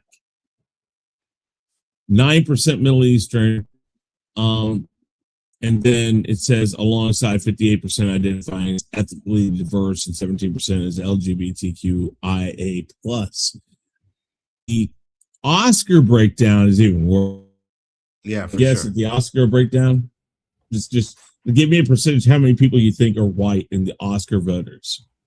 I would say 65 to 70%. Okay. Danny? Same. How about 81% white, 67% male, and a high percentage over 60? That is your problem right there. That is your problem right there. And again, the fact that, okay, let's just be honest. Golden Globes, I understand they look at all movies across the world that come to the United States. But the fact, I mean, if I look at the graphics of the United States, I would say Blacks are at least the second, if not the first, in percentage. The fact that they are the fourth number on the Golden Globes voting body tells you right there that there's a how'd you say it? Peer. The peers of black actors are not voting in these things. I agree. I know. So that is a problem. I mean, there's your problem right there. Absolutely. Which is why I think it voids the awards. Just say. No, I don't think the awards, like I said, like earlier, I said I don't think the awards are something to be like, oh my God, like you know, people do their award parties and all kinds of crap like that. Like, nah, I ain't doing none of that. You know what I mean? But at the same time, I do granted with Danny where it can help in a career. So I see both sides. Didn't watch the Golden Globes, but someone is going to complain about something. Absolutely. K-pop Demon Hunter shouldn't be in the Nickelodeon Awards or Kid Choice Awards because that movie wasn't deep. It was just some basic kid popcorn movie. Yeah, I wasn't even watching that anyway. So I stopped watching these awards years ago. Absolutely. I don't blame you. I mean, it should be in Nickelodeon's awards, the kids' awards. Okay, it should be. I got you. It was good, but I kind of had the same reaction with Parasite. Unlikely to see it again. I liked Parasite, though. I thought Parasite was good. Sinners should get more award nominations, but we know why it didn't. Absolutely. MCU can't handle Blade. They trash because they ain't going to do no Blade. Yeah, of course. Once you heard MCU at the beginning, you know it had to be Nerdman, right? Texans are winning 7-6. Yeah, I got it on. I know. The Oscars will snub Sinners as well. Yes, absolutely. That's why I don't watch them. I Yes. think they will. And they usually say that movies that win like the Golden Globes are the ones that go on to win the Oscars. So yeah, it's kind of crazy. Award shows are jerk off circles. Facts. Black Panther is almost as terrible as that Infinity War. You know what? I'm gonna ignore your nerd man. Black Panther never should got anywhere near an Oscar. Beaming said all that matters is K-pop Demon Hunter is getting Which all the rewards. Best DC movie of the year. was nominated for Oscar? What? That's a good question, Danny. None. That's right. And nobody likes K-pop Demon Hunter over here, bro. I don't know what you're talking about. Those trophies are nothing but just paperweights. Absolutely. I heard she was in the movie for 15 minutes, Tiana Taylor. Yeah, pretty much. Pretty much, Nick Jones. She's pretty much in there for about 15, 20 minutes. Yeah, 100%. And was a horrible character. I disagree with some Broncos earning their spot. Bills may run over them, but Denver kicks ass. I got you. She was a terrible character in that movie with Leo. Hated her role. The movie was mainly good, but the role was horrible trash. That movie was absolute trash. And you guys go watch my video why I think it's trash. But One Battle of the Next is one of the most worst movies I have ever seen. I did not like it. I know people say, "Oh my god, I can't believe you're saying that." But yeah, just what they did with that character. I've heard back and forth. It's like I don't know. I hear people like you. I hear people on the other side of it. So. There's a few people that actually think it's good. Oh my gosh, Chris, I thought you were light skinned. Listen, man, ain't nobody think Chris was light skinned. I'm telling you right now. I know all you guys thought I was a black man, but I'm not. No, that's exactly right. What up, Mike? Said awards are useless. Absolutely. There also might be something to be said about Sinners being released too early. That's why most studios save Oscar flips for the year end because voters have short attention span. Yeah, I see that too, but at the same time, go ahead, Chris. No, I was just gonna say I get that idea, but yeah, honorary awards are great there, but man, that's like saying, hey, we knew you were great, but we fucked you over. Here you go, have an award anyways. Again, and those are a shitty award. It's just a shitty fucking award. Those are the ones that are worse. Yeah, true, but I understand why Spike Lee felt like he did. A lot of people didn't want Malcolm X made. Prince and Michael Jackson helped to donate so that movie could be made. Yeah, 100%. They didn't want it, and then there was a director who couldn't get it done. It was a white director who was signed up to do Malcolm X first, couldn't get it done. Then Spike Lee took it over, and that's what we got, The Oscars had a nomination group of people and a voting group of people, and years ago, some voters didn't watch the actual movie. They just voted for who they liked. Absolutely. Look at Betty Davis. She believes she should have won more Oscars, but she couldn't beat the politics of it all. Said, I think Danny's frozen. Yeah, Danny is kind of frozen. He comes back and forth. I hate award shows too. There was a time I used to love them. I used to record them so long ago. At a time, they were good to watch, but then you get into the politics of it, and then it's just like, you know what? Yeah, I'm not. I think the older we get, you were. Chris was freezing at one point, but you were freezing too at one point, Danny. I'm going to start a GoFundMe. No, you're good, Danny. You're good now. Unfreeze Danny.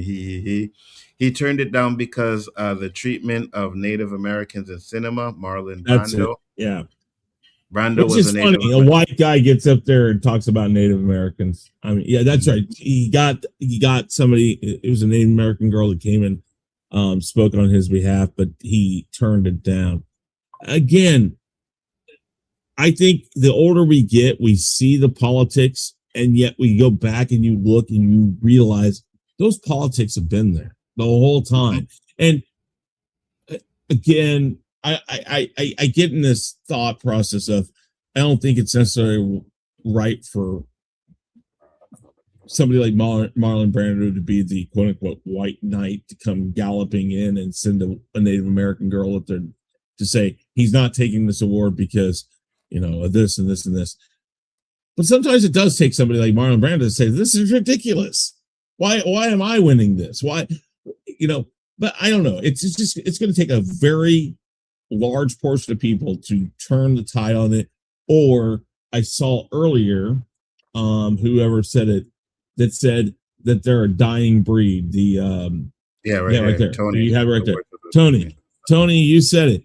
I think you're right. I think we're at the point now where these awards, all they are is a number we're in front of it. It's the 125th Oscars, and it's like, who cares now? I don't know. I don't watch them, so yeah. Okay, but sorry. It's important to all groups, but it's way too political and brought by money and power. Absolutely.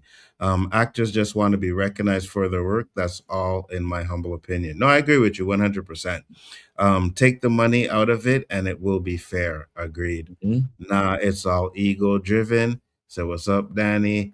He said, the Academy voters don't always watch all of the movies they're supposed to vote on. Absolutely, Mike. And that's a problem, right? How are you able to vote on a movie if you haven't watched it? It just makes no sense. You guys don't think of Sinners falling into the horror genre? Ooh. Even if it does. Like I said, I think kind of crosses all of them. I agree, Danny. I agree. It's horror, dramatic. There's a little bit of musical, so it's kind of multifaceted. Absolutely. Nothing. You said highway up there. I was just responding. Was making my salad when you said it. Gotcha. Said sevens. Okay, that makes sense. Golden Globes also cover television award as well, and many still watch television shows.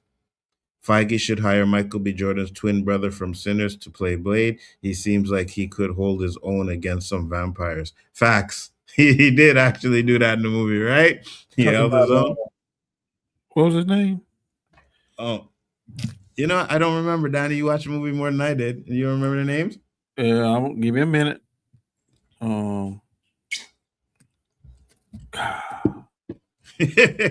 It'll come to you. Don't worry.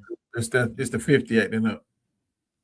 Facts. I can understand why you didn't like the new Leo movie. Totally understand that. I had the same convo about that snake asshole who left her kid to die. What a terrible black character. Yeah, and that's what she won for. That's my problem, Smoke was one of them. Smoke and Stack. Yeah. That's it. Yeah. Award shows and parades are in the same category for me. Mind-numbing, dull to watch. I agree, Dandelion, 100%. Hollywood and celebs don't hold that excitement like they once were. Absolutely. His name was Boo. No, Stack and Smoke. And Smoke. Yeah, that's it. Stack and Smoke. But yeah, great topic, guys. Very interesting.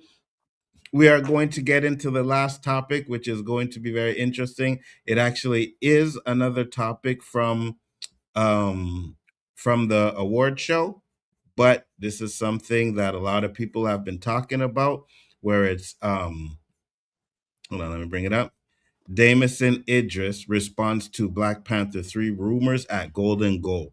So we are entering a big year for Marvel Cinematic Universe. Another Spider-Man movie is coming. Avengers will once again assemble, but there are eyes on the developments of Black Panther 3 and if Damson Idris will take on the role of King T'Challa. Idris addressed the rumors on the red carpet of the Golden Globe Sunday, thanking the fans. Of course, it's a rumor, but I love that movie. I love the world. I'm glad that everyone sees the future of that too. It's moving in a brilliant direction. I'm excited for the third one. So let's listen to what he had to say here. Every 5 minutes, there's actually 2 rumors. There's always the rumor about could Damson play Bond? You are British, so you would make sense. But there's also that rumor that you may end up in Wakanda one day. Yeah. What does it mean to hear yourself associated with Black Panther in that way, and that fans would want you in that world? I'm to the fans, of course it's rumors, but I love the movie. I love that world. And I'm glad that everyone's seeing the future of that too, because it's moving in a brilliant direction. And I'm excited for the third one. Yes. Yeah. I was like, do you have, I mean, Ryan will be here later. Do you have any ideas to pitch him, even if you're not in it? Let's make sure it's amazing, but I know he'll do that. All right. So now there are a lot of rumors going around, and I've seen them many times why I never really talked about them. And guys, remember, we're still doing the giveaway, right? Look at this. Look at this. Did someone say, yeah. Wow. That's funny. I've heard of Spidey sense. I ain't never heard of T'Challa sense. Facts, bro. Not one comment through the whole stream, and the minute we said T'Challa, I was like, oh, really? Did someone say T'Challa? It's something in Chicago lot. Facts, Danny. So what do you guys think? That signal, like because there are a lot of rumors saying that he was actually, and I seen it but I never really brought it up because I'm like, I don't know if it's true or not, but they were actually saying that he was going to be T'Challa. So what do you think, Danny? You think he should be T'Challa? I like him, but I prefer to see the guy that plays Cross. I think Hodges. I think he'd be a better fit, but if they couldn't get him, I would definitely take him. He seems like he could do it.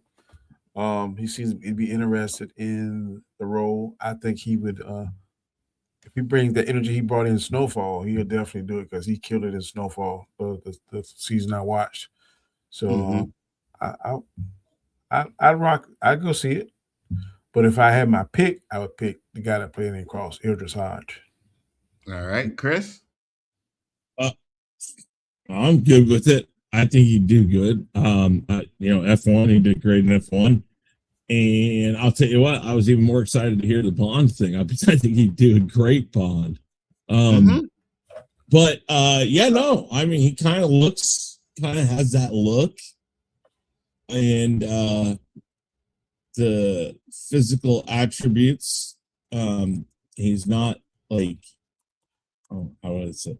He's not like muscle bound, but he looks fit. He looks really fit, like he could do the part. So I'd be really good with that. I think he'd be a good casting as T'Challa's son. That's what I was about to say. So that, like you said, no, Toussaint. So what he's saying, if he is cast as Toussaint, I know Brian will love that. Brian will be their first day if they cast him as Toussaint and don't have T'Challa in that movie, right? We know, right, Brian? Is that correct, Brian? You'd be there? Danny, would you be okay with him being the T'Challa? I would. I wouldn't have a problem with it. I mean, whether they do T'Challa, Toussaint, I'm going to go see it.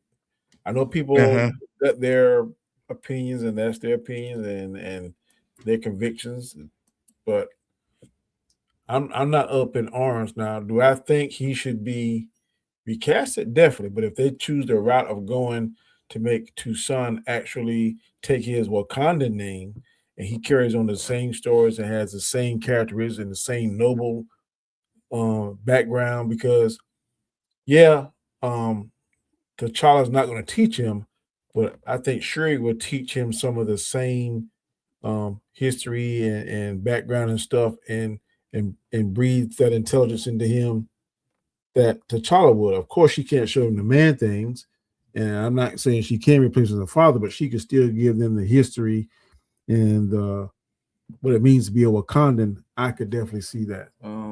If they write the story right, I could see it. And then maybe M'Baku could be like his mentor or whatever, as far as not the Black Panther side of thing, but the history and the culture of it. If they write it right, I can see it. Either way, either direction, I'm going to go. So I got you. Chris, you okay with him being Toussaint? I don't know. I mean, I think that anything like that. I mean, he's a good actor. I think he's got the ability to do it however they want to play it. Will they go that way? I'm with you. I've heard rumors, but again, we still hear rumors going back to the Bond thing that Idris Elba is going to do that. I mean, I doubt that's truth, but I would be happy for him coming into Black Panther. I think he's a good actor to do that. However they introduce him, we'll see. But I'd be okay with it. I don't think he would be a good Bond. You don't think so? So? Why not? I don't think he's handsome enough. I don't know about that. I don't. I'm just being honest. Somebody thought Daniel Craig was the guy, and I think Bond is not a matter of are you the right guy or not. I think Bond has a certain approach to it. He has a certain look and a certain laissez-faire, I guess is the correct word to use. I just don't think he has that. This guy right here, this is who I think would kill it as Bond. Shifty said there was even a rumor they might bring Pierce back for an old remember hearing about that. Yeah, we ain't doing that. We don't want that. That's like watching Harrison Ford play Indiana Jones again, and I'm just not interested in seeing that ever again, you know? This guy in the middle, Mm-hmm. can't think of his name. But he is rumored as it. And he plays in one of those British movies where he's some kind of aristocrat. To me, James Bond has a certain height, a certain look, a certain build, a certain sophistication. I don't see it in the other guy, but could he work on that? Yeah. I got you. Personally, you know, I wouldn't mind seeing him as Bond. I'd be okay with that. Helmsworth would absolutely kill it as Bond to give it to him. You think so? I think Hodge should do it. The guy that does, I think he could kill it as Bond. Oh, 100%. Khoas? Yeah, because he has that. He just got that it factor, whatever. The other guy, to me, doesn't have the it factor. No, I completely understand He's that. good. It's just like we said earlier. I don't think he's peak Damon Hodge, whatever. I think right now, Eldridge Hodge is peak. I got you. And Eldridge Hodge, I think, is a little bit more harder right now, but F1 was a good movie. So now I think what's his face could take it. Henry Cavill. You think Henry Cavill could be a good Bond? I think he's too old. I think he's still too old again, just like Idris Elba. I mean, though, again, I think he's in his 40s. Henry Cavill, I understand that, but Henry Cavill it was down to him and Daniel Craig. And they thought he was too young. And they picked Daniel Craig. He born in 83. I understand that, but I think he might be getting on the upward side of it now. I don't know. Maybe not. Might be a good Bond. That'd be interesting to see. Guys, let us know what you think. You know what I mean? If you have any comments, and he's 41. And Nick Jones, I don't even want to talk about that right now. Like, I'm just anyways, guys, it is time. We are going to do our giveaway. And what we are going to be giving away, so for the people who haven't seen it yet that popped in here, we are giving away this Avengers Monopoly game. And we are going to be doing it by playing our duck race, right? So let me add that to the screen here. I want everybody in the chat. We got 11 people up in here now. We've had 15 at one point, but we got 12. Put a 1 in the chat so that we can add your name to the list. And then once we add your name to the list, you will be put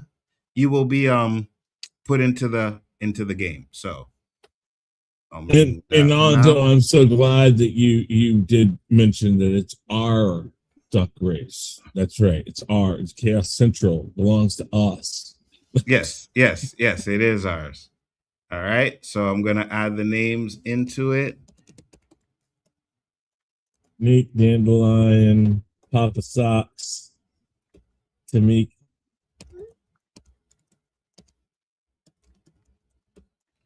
All right, Dandelion.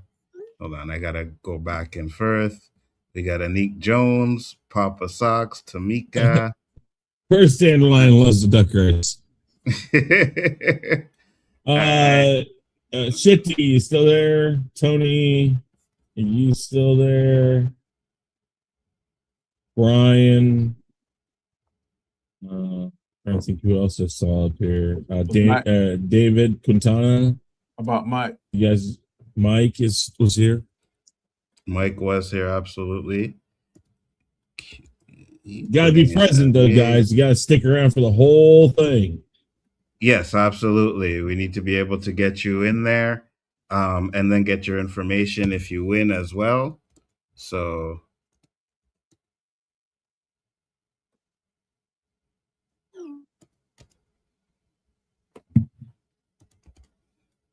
Tamika. All right. So if anybody else, so far we have only 1, 2, 3, 4 people. You don't have to play it. You can put it up on a shelf and look at it. I mean, again, it's no duck for me. If I were to win it, I'd put it up as just something to look at. I mean, I got lots of stuff I don't play with. Yeah, including yourself. See, I knew that was for the skill. I knew it. Flip that. Flip that. Flip that. Tony, anybody else? Not the Department of Homeland Security posting a white nationalist anthem on IG. Said too much info, Chris. Come on, guys. Let's get the vote. Let's get the picks in there. How many people? We still got 12 people in here. So the 12 people, anybody? Well, no, if they posted on Chaos, I'd be able to see too. All right. So far we have Dandelion, we have Anique Jones, we have Papa Socks, we have Tamika. Mike, you want in on this? Put a 1. Anybody else want in? Put a 1. Put a 1 in the chat. I'm gonna put you in there anyways, Rogue, since you're here. Rogue comments there.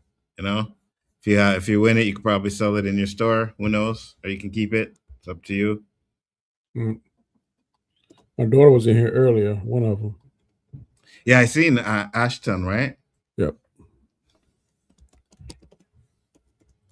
I can put her in there too as well. Not a problem. Not a problem. Who else did we have up in here? I'm just going to add you, and if you guys didn't win, we'll take you out.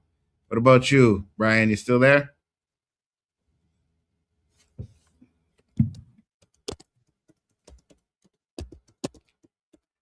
All right. All right. So seeing is that nobody else is actually commenting, I put in a few names in there as well. And yeah.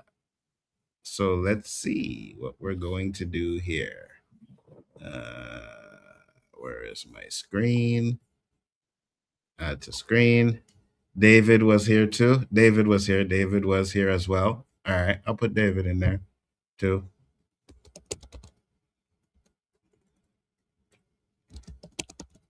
About Shifty. Oh. Shifty said he didn't want to, so I mean, throw him in there. All right, I'll put Shifty in there. Shifty as well. I mean, personally, if I won it, I wouldn't open it either. I still have personally, I have the Phantom Menace one, I have the Empire Strikes Back one, and I believe I have the Return of the Jedi one. So I have a few of those. All right, so we have 9 people in the game right now, and we will get it started in a few seconds. Let's see here. I'm gonna put it on for, let's say 1. Let me set it. Oh shit! No, wait, hold on. I go back. Are we clear? Or go back? Just head back.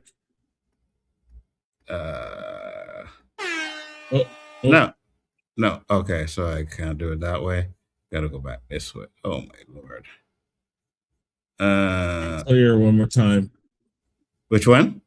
Clear one more time. See what happens. Clear starts it. Nothing. Okay. Hold on. Settings. Okay, there we go. There you go. So I do it like this. Is everybody in it though? I believe the names are still there. Yes. Set for like 1:30. 1:30? Yeah. All right. So we got 1 minute. We got 9 people in there as well. All right. Set it.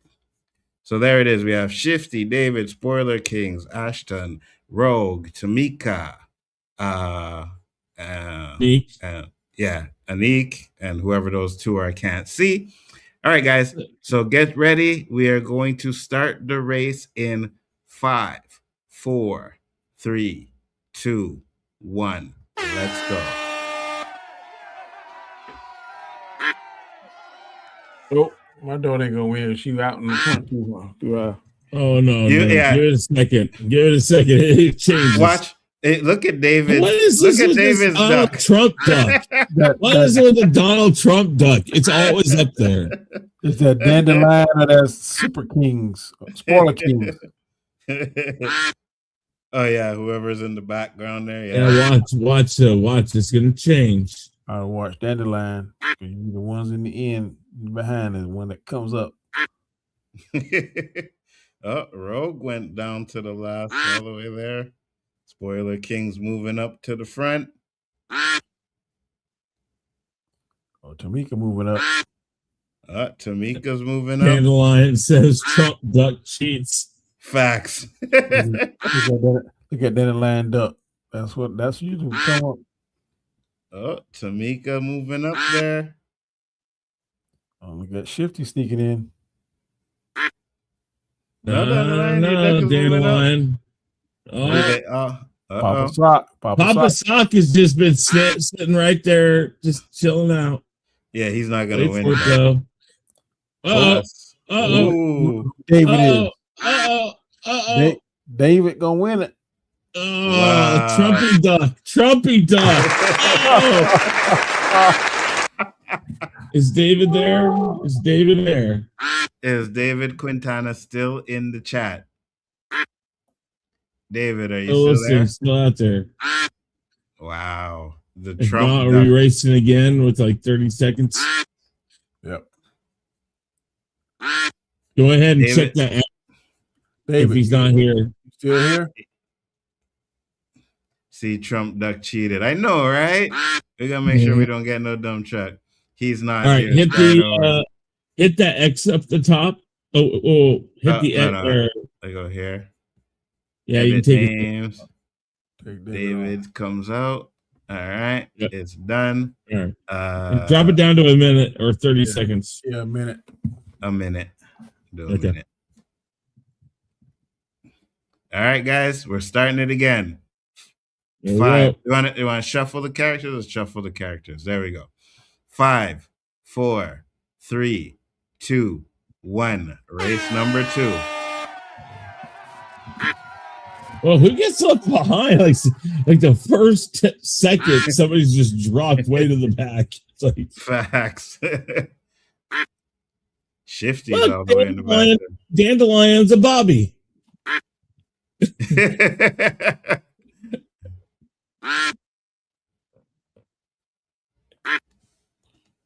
better watch out for Shifty because that's you the ones that end. Yeah, I know, right? Yeah, he's a pirate duck. He's gonna come and Shanghai the whole thing.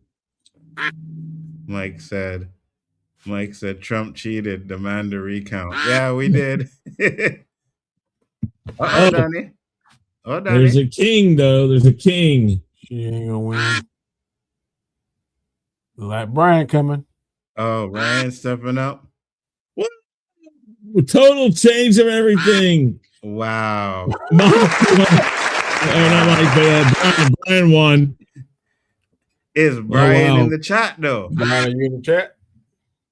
I know he was there. Brian, are you in the chat?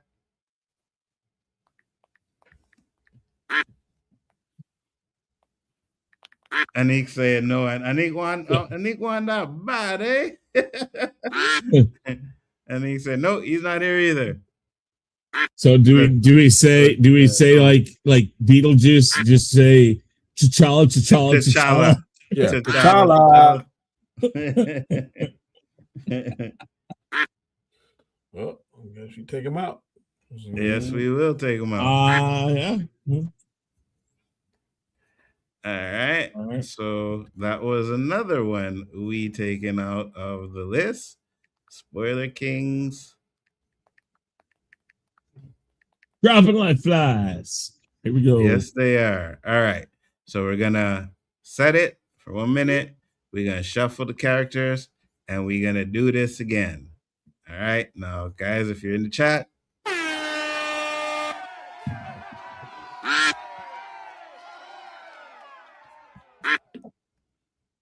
I want my duck to be last at the beginning. Yeah, we know you do, Nick Jones. Said, LOL, I could be the only duck in the race and still come in last. That was funny, Dandelion. That was funny.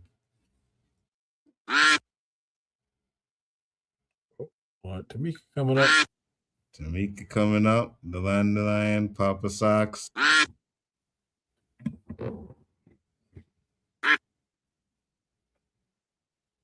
They all move back. Oh, Mike might be trying to sneak up there. Oh, yeah, looks like Mike moving up there. Uh-oh. Tamika. Tamika coming. Uh-oh. And Anik. Tamika. Oh, Tamika. Now, here's the question. Is Tamika still in the chat? Is Tamika still in the chat? Tamika was here, but I know she usually has a show, so she might have had to go on to her show. You got 10, 9, 8, 7, 6, 5, 4, 3, 2, 1, and she's there. Right at the last second. Right at the last second. Tamika's there. So we already have your information, Tamika, because of the last one you won. She said her birthday gift. Yes. Oh, happy birthday. Again, I said it to you on your post. Yep. But again, happy birthday. And happy birthday. Absolutely. Yeah. So Tamika is here. Sorry, Anik. I know you really wanted to win that. But like I said, we are going to be doing this once every month. So make sure to check out the shows. Next month, it will be Chris's show who's doing it, which will be Black History Month. So we will be giving away the Wakanda Forever Monopoly on that one. So he says she should be disqualified if she won already. No offense, T. No, she won that like last month. So every month somebody else has a chance to win. You know what I mean, Anik? I get you. But at the same time, just come try again. You'll get one. You'll get one. Trust me on that one. You'll get one, you know? So Tamika, congratulations on that. We'll definitely be getting that out to you as soon as possible. Danny, tell the people where they can find you, sir. Yeah, you can find me on my channel, The Road to Wisdom, on Mondays and Fridays. Check out the one I uploaded this morning. Also, you can check me out on... Oh, my fucking God. What? 23. He's watching. Sorry about that. Also, you can check me out on the Hangout on Wednesday at 8 p.m. Eastern Standard Time. The first 3 Wednesdays of the month here with these fellas. And on Sundays at 8 p.m. Eastern Standard Time, you can check me out on Storms Live. Yes. Mr. Knight, tell the people where they can find you, sir. Real Review 3000, of course, here. First 3 Mondays, like Danny said. Real Review 3000, we do the weekly wrap-up on Sundays, fun and games, crazy news stories, toys that should never be given out, but we do purchase those. Fun things like my first chainsaw for your toddler. Great things. And also, we just started the weekly, oh God, I can't even talk now. We just restarted Unmasking the Masked Singer. Yeah, I know. Unmasking the Masked Singer is back last week. Masked Singer started back up. On Tuesdays, we release our Unmasking the Masked Singer shorts, giving you little insights of what we might say on Wednesday, which we released the full video on Wednesday, which comes out approximately 6 p.m. Central Standard Time, 7 p.m. Eastern Time, which is 1 hour before the show airs. So check that out. Did really well this past week. Good to be back doing the full videos again. It took me 30 minutes to get through the whole uploading process of a video because it's been so long since I've done an upload of a video. I've just been doing live streams. So I was like, how do I do this? I'm like, oh my God. So it was great to do that. Glad to be back doing those things. But really good show tonight. Great topics. Appreciate you having me as usual. And, always a pleasure. Tamika, happy birthday and congratulations. And she said, thank y'all. I played my DVD as soon as I got it. Thanks, fellas. Yeah, the greatest Spider-Man movie of all times, Tamika. I hope you didn't play it. You know what I mean? Dandelion said, good show, guys. Have a great week. Thank you very much. Much appreciated. I am Big Afford Entertainment. Next show will be on Wednesday where we do the OOC. And we got a lot to talk about on that one, too. So it's going to be an interesting show. Make sure to check that out as well. But I want to appreciate everybody that came on here with us. Thank you very much. Peace, love, and hair grease, and we'll see you on the next one. Peace.